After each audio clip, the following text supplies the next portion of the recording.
Hello everyone, my name is Ankit Verma. आप देख रहे हैं मेरा चैनल इंजीनियरिंग ट्यूटर। ये लेक्चर नंबर 2 है इंजीनियरिंग मैकेनिक्स का। ये मैंने लेक्चर सीरीज़ बनाई है ट्रिकी क्वेश्चंस की, जो क्वेश्चंस इंजीनियरिंग मैकेनिक्स के लिए बहुत इंपॉर्टेंट है, गेट, आईएएस और सभी कम्पिटिटिव एग्जाम्स के लिए। ट्रिकी क्वेश्चंस हैं जिसमें कुछ ट्रिक लग रही है और फेमस क्वेश्चंस हैं। लेक्चर नंबर 1 मैंने बनाया, उसमें कुछ अच्छे क्वेश्चंस हमने करे 3-4। इस लेक्चर में भी हम इसी तरह से करते हैं और स्टार्ट करते हैं इस लेक्चर को। तो मैं सबसे पहले फर्स्ट क्वेश्चन को देखता हूँ। क्वेश्चन को सबसे पहले हम पढ़ते हैं और इसने क्या कहा है क्वेश्चन में कि the non linear spring has a tensile force reflection relationship given by इतना। मतलब जो स्प्रिंग है उसमें जो फोर्स लग रहा है और ये जो डिस्टेंस है, जो हॉरिजॉन्टल डिस्टेंस है, और ये जो ब्लॉक है ना, ये मतलब किसी सरफेस पे रखा हुआ है, ऐसा नहीं कि हवा में है ये, ठीक है ना। और एक्स हॉरिजॉन्टल डिस्टेंस है, एफ एस जो है न्यूटन में है। Determine the acceleration of the 6 kg block if it is released from rest at x equals to 50 mm। मतलब जब ये एक्स को 50 mm पे खींच के जब आप इसको रिलीज़ करते हैं तो इस 6 kg ब्लॉक का हमें क्या चाहिए, एक्सेलरेशन चाहिए। लेकिन इतना आसान नहीं है ना, क्योंकि ये स्मूथ सरफेस नहीं है, रफ सरफेस है। सो ये चीज़ बहुत इंपॉर्टेंट है और इसी तरीके से हम इसको सॉल्व करने की कोशिश करेंगे अब, ठीक है। सो हम चलते हैं और इसको सॉल्व करते हैं और क्या क्या चीज़ें गिवन है ये भी हम देखते हैं। ओके, सो क्या गिवन है, एफ एस की वैल्यू जो दी है, वो चीज़ जो गिवन चीज़ है ना, वो पहले मैं लिख लेता हूँ। 150x plus 400x²। ओके, अब अगर मैं ये डायग्राम बनाऊँ, थोड़ा सा क्लियर कर देता हूँ इस चीज़ को, कि ये ब्लॉक है, 6 kg का ब्लॉक है। सो इसका जो इधर की साइड जो फोर्स लग रही होगी 6 × 9.8, ठीक है ना, जो इसका वेट है। और नॉर्मल रिएक्शन फोर्स ऊपर की साइड लग रही होगी n, इजंट इट। और दूसरी बात, जो ये स्प्रिंग फोर्स है एफ एस, इधर की साइड लग रहा है, क्योंकि जो मोशन है वो किधर की साइड हो रहा है, मैं अगर दिखाऊँ इधर की साइड हो रहा है। तो ब्लॉक जब वो खींचेगा इधर की साइड, ठीक है, और जब x बराबर 50 mm जैसे उसने फर्स्ट केस में दिया है, तो जो स्प्रिंग फोर्स है लेफ्ट हैंड साइड पे लगेगी, जो मैंने एरो इसमें दिखाया है।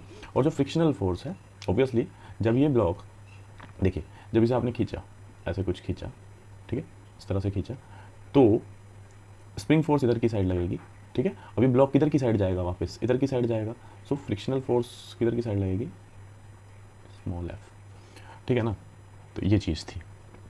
अच्छा, ये डायग्राम हमने बनाया, तो हमें एक बात पता है कि अगर मैं हॉरिजॉन्टल डायरेक्शन की बात करूँ, हॉरिजॉन्टल डायरेक्शन में क्या क्या चीज़ें हैं। सबसे पहले एक चीज़ तो मैं यहाँ से पता लगी, एन की वैल्यू मेरे से यहाँ से सॉल्व करके 6 × 9.8 आ गई, तो ये सॉल्व करके कितना आ गया, 58.9 न्यूटन आ गया।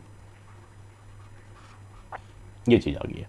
सेकेंडली, अब मेरे को मैक्सिमम फ्रिक्शनल फोर्स चाहिए, जो कि हमें लिमिटिंग फ्रिक्शन होता है, क्योंकि उस पर्टिकुलर पॉइंट पे जब वो on the verge of moving हो, तो वो हमें लिमिटिंग फ्रिक्शन कहते हैं। तो वो एफ मैक्स की वैल्यू कितनी होएगी,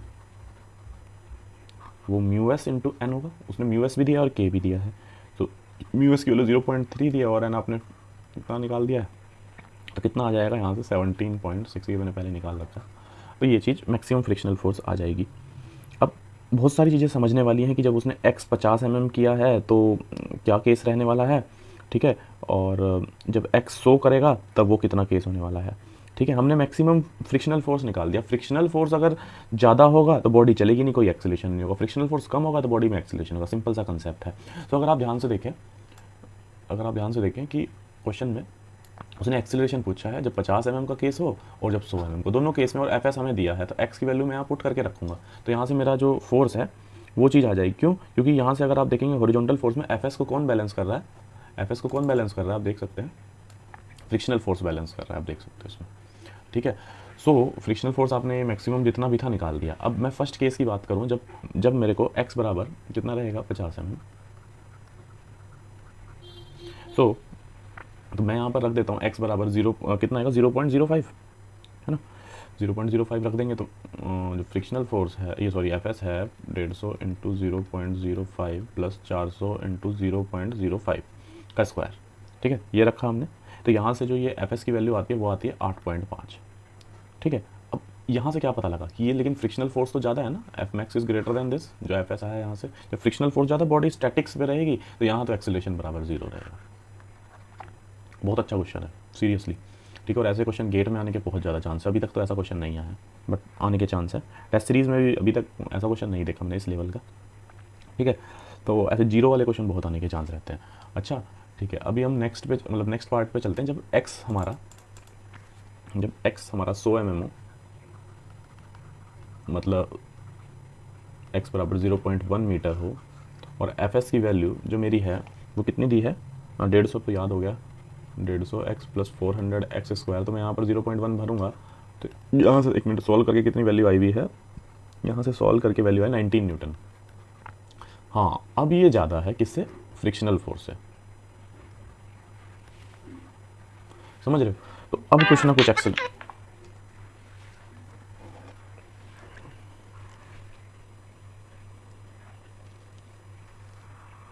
तो अब इस केस में हमें पता है कि जब बॉडी एक्सिलरेट कर रही है तो बॉडी मूव करेगी, तो पहली बात तो यहाँ पर म्यू एस की जगह म्यू के आएगा, ठीक है। पहली बात ये समझ में आती है। और हॉरिजॉन्टली डायरेक्शन में बॉडी मूव कर रही है, तो मुझे पता है कि summation F x equals to m a x, acceleration in horizontal direction वो ए एक्स, यही हमें निकालना है, ठीक है। सो अगर आप ध्यान से देखें बॉडी जो है,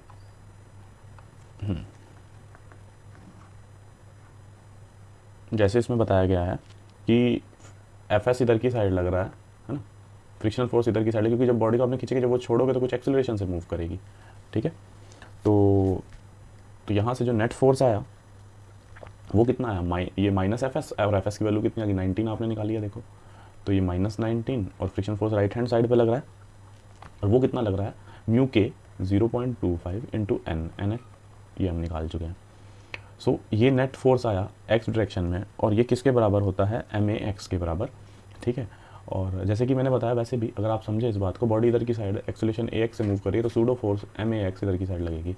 सो एम की वैल्यू कितनी है इसकी, 6 किलो की बॉडी है, और इसको ए मान लेते हैं। सो यहाँ से सॉल्व करके एक्सेलरेशन की वैल्यू आ जाएगी, और यहाँ से एक्सेलरेशन की जो वैल्यू आएगी माइनस में आ रही है, यानी कि रिटार्डेशन हो रहा है, ठीक है। माइनस के 0.714 मीटर पर सेकंड स्क्वायर आंसर दिया है इसका एक्सेलरेशन की वैल्यू, ठीक है।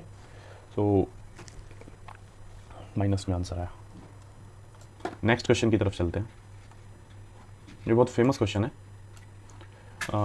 The chain is release from rest with the length B of overhanging links just sufficient to initiate motion. Chain की लेंथ एल है, लेकिन जो लटका हुआ पार्ट है वो बी है, देख सकते हैं।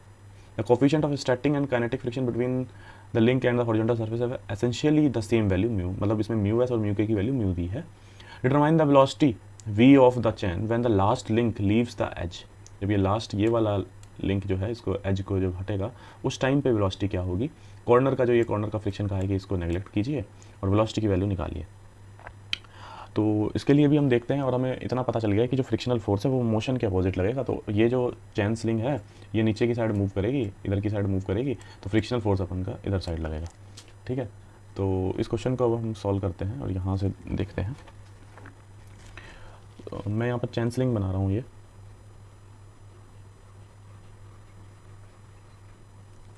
ठीक है। और ये जो नीचे वाला पार्ट है इसको भी मैं ऐसे बना देता हूँ, ठीक है। तो सबसे पहले आप देखिए इसका, अगर आप एक चीज़ मानना पड़ेगा हमें यहाँ पर, हाँ रो, इसको मान लेते हैं मास पर यूनिट लेंथ,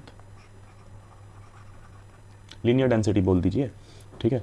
और एल लेंथ स्टार्टिंग लेंथ है, ये जो बी लेंथ है ये वाली, तो ये बची हुई लेंथ यहाँ पर क्या हो जाएगी, एल माइनस बी हो जाएगी। ये भी हमें यहाँ पर समझ आता है बात, ठीक है। और इतना पता लग गया है कि जब इसकी लेंथ एल माइनस बी है, रो ये है, तो इसका जो वेट रहेगा नीचे की साइड वो कितना रहने वाला है, रो एल माइनस बी, ये मास रहेगा इंटू जी, क्लियर। और जब ये बॉडी राइट साइड की साइड मूव कर रही है, ओके, तो फ्रिक्शनल फोर्स हम इधर की साइड लगाएंगे, वो कैपिटल एफ हो गया, ठीक है।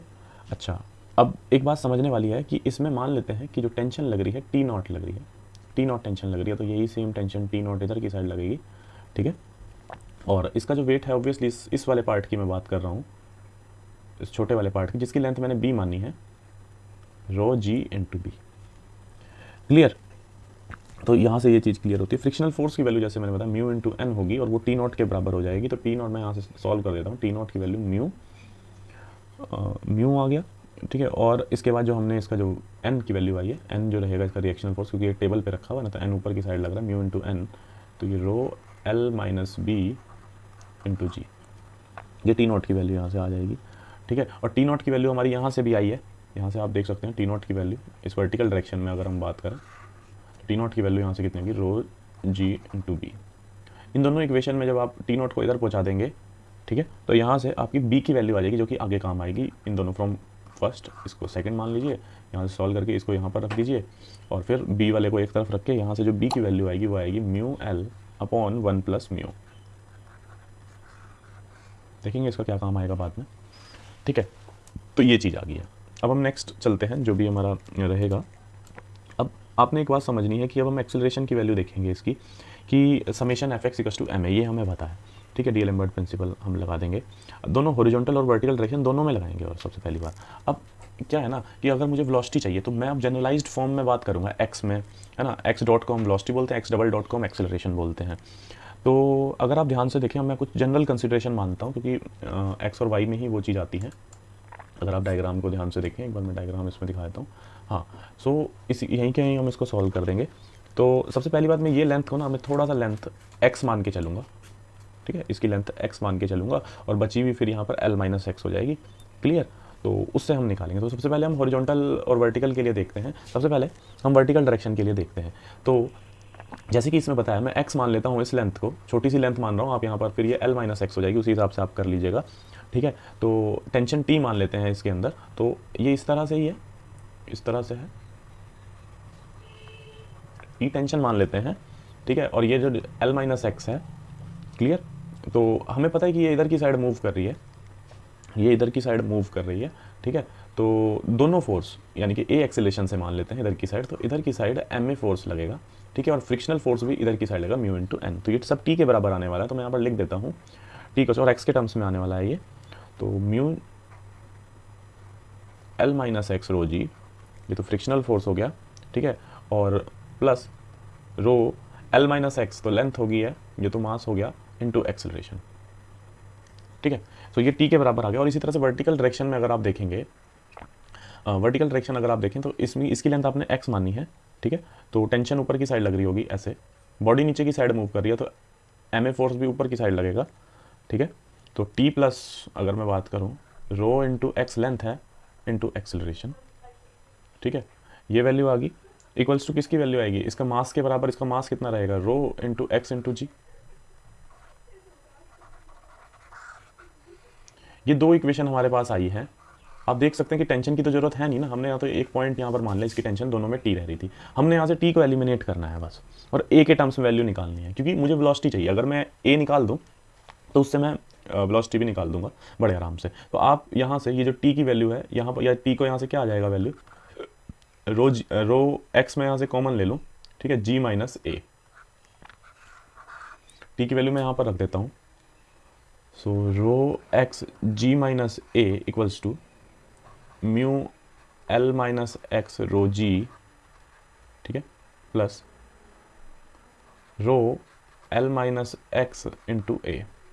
तो यहाँ से रो आई थिंक कैंसिल हो जा रहा है सब जगह से, ठीक है। और एक्सेलेरेशन वाली टर्म्स को मैं एक जगह लिख दूँ, rho X minus sorry X G minus X A बराबर mu L G minus mu X G plus L A minus X A, ठीक है। सो ए वाले टर्म्स हमारे पास जो हैं कौन कौन से आ गए हैं यहाँ से। ए की वैल्यू को अगर मैं देखूँ तो यहाँ से मैं सॉल्व करता हूँ, आप इसको कर लीजिएगा। यहाँ से जो आपकी ए की वैल्यू आएगी वो आएगी यहाँ से सॉल्व करके G by L X 1 plus mu minus mu L, ठीक है। यहाँ से एक्सेलरेशन की वैल्यू आएगी, इसको हम एक्स डबल डॉट भी बोल सकते हैं अगर, लेकिन मुझे एक्स डॉट चाहिए एक्स डबल डॉट से, तो मुझे एक बात पता है कि इंटीग्रेशन वी डी बी, या ऐसा बोल देते हैं ना कि एक्सेलरेशन को मैं ये बोल सकता हूँ, ठीक है। सो और इंटीग्रेशन कहाँ से, जीरो से लेके वी तक, ठीक है। तो मेरे को बस इसका इंटीग्रेशन कर देना, या हम ऐसा ही बोल सकते हैं ना, एक्सेलरेशन बराबर V D we by D X. So इसको क्रॉस मल्टीप्लाई कर दीजिए, ए के साथ डी एक्स की मल्टीप्लाई कर दीजिए बेसिकली, और कुछ नहीं किया हमने, ठीक है। और वो बराबर वी डी वी के बराबर आ गया। तो यहाँ से बस हमने इसका इंटीग्रेशन करना है जीरो से लेके एल तक, ठीक है। एक बार मैं इसको सेल तो अगर मैं बात करूँ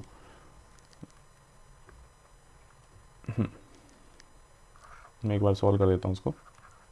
we D v equals to, इसको आप सॉल्व कर लेना। ठीक है, पूरी लेंथ कितनी है, 0 से लेके L तक है, क्योंकि ये तो हमने x माना छोटा सा, जी बाई एल तो कॉमन है, x1 plus mu minus mu L into D x. तो काफ़ी सिंपल है, ये एक्स स्क्वायर बाई 2 आ जाएगा। ये तो कांस्टेंट वैल्यू है, ठीक है, इसका कोई दिक्कत नहीं है, तो वही वैल्यू आ जाएगी। तो यहाँ से सॉल्व करके, और इसका इंटीग्रेशन वी स्क्वायर बाई 2 आ जाएगा, इसका इंटीग्रेशन वी स्क्वायर बाई 2 आ जाएगा, और इसका क्या आएगा, एक्स स्क्वायर बाई 2 आ जाएगा, बाकी सब चीज़ कॉमन आ जाएगी। तो मैं यहाँ पर लिख देता हूँ जो जो मेन मैंने पहले से सॉल्व करके रखा है, X square by 2 1 plus mu आ जाएगा। ठीक है, जी बाई एल तो ऑलरेडी कॉमन लिया है हमने, और ये 1 इंटीग्रेशन म्यू डी एल के, इसका क्या आ जाएगा, म्यू एल इंटू एक्स आ जाएगा। 0 से लेके एल करते हैं, तो फिर उसके बाद हम ये एल इसके अंदर रख देते हैं, तो नीचे डिवाइड बाय एल भी है, तो वो एल एल कैंसिल हो जाएगा। और हमें एक और बात पता है, ठीक है, तो और ये इंटीग्रेशन कहाँ से कहाँ करनी है, एक बात मैं आपको बताऊँ ना, एल से लेके बी तक करनी है, ये समझने वाली बात है। क्यों, बी लेंथ तो ऑलरेडी लटकी हुई थी ना उसकी, और टोटल लेंथ कितनी थी, एल थी। तो जो मोशन हो रहा था उस ब्लॉक का, बॉडी का या चैन का, ठीक है, क्योंकि हम उसका एक्सेलरेशन निकालना है, क्वेश्चन को ध्यान से देखेंगे आप अब अगर,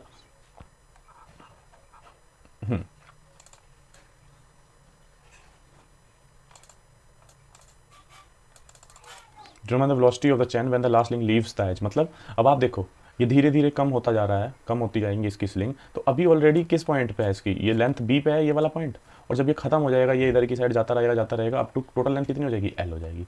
तो ये चीज़ मैं यहाँ से मिस हो गई थी। तो हमने जो इंटीग्रेशन किया बेसिकली वो कहाँ से किया है,